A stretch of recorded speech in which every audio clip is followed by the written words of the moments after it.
If you have a 4K TV or a more up-to-date HD TV or AV receiver or soundbar, you might have noticed that one of the HDMI ports is labeled as HDMI ARC or eARC.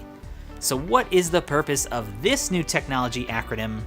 I'm Derek from Sony, and I'm going to break down exactly what this means and what it might do for you. So imagine you have your cable box, gaming console, Blu-ray player, all plugged into your TV with HDMI. And then you probably are using some sort of streaming application on your TV as well. Now instead of using your TV's little itty bitty speakers, you want to take advantage of that great new receiver or soundbar that you bought. That's where eARC comes into play.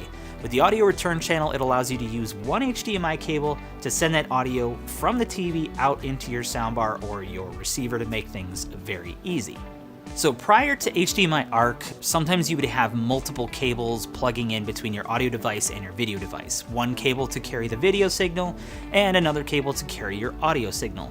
Now that that's kind of put into one HDMI cable, it makes it a lot easier. And on top of that, it's a two-way signal.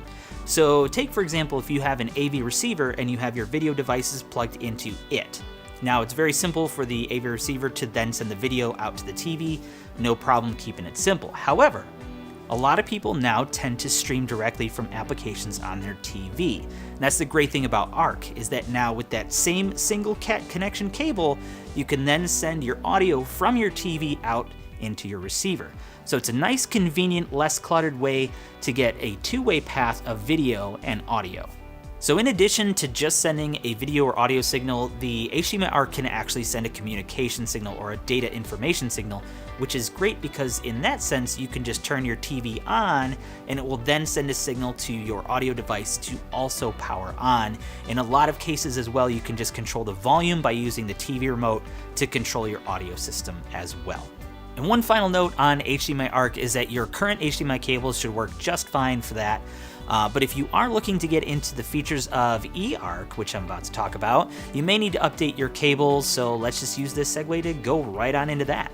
So eARC came about because of the requirements of some of the modern sound technologies, such as object-based audio requiring a much higher bandwidth. And that's really the main purpose of what you get out of eARC, is that higher bandwidth, which will give you the capability of a 5.1 or 7.1 uncompressed surround sound audio format, as well as object-based formats such as DTS:X or Dolby Atmos. And if you really want to get a theatrical sound, eARC is really going to be the way to go. Now, as I mentioned in regards to your cables, now with HDMI ARC, you might be fine with what you have. But if you're not sure if you have a high-speed cable or one of the next-gen ultra high-speed cables, you may need to upgrade your HDMI cable in order to take advantage of the eARC features. Now, I also want to mention that in terms of ARC and eARC, you need both a compatible TV and an audio device in order to take advantage of those features. So I hope this helps you understand exactly what HDMI ARC and eARC do and possibly some of the benefits of what it can do for you specifically. So if you have any other additional questions, make sure you check us out at Sony.com or click the link in the description below to find our one-on-one consultation program where you can talk to someone like myself and answer more questions in a little bit more detail for you. So thanks for watching.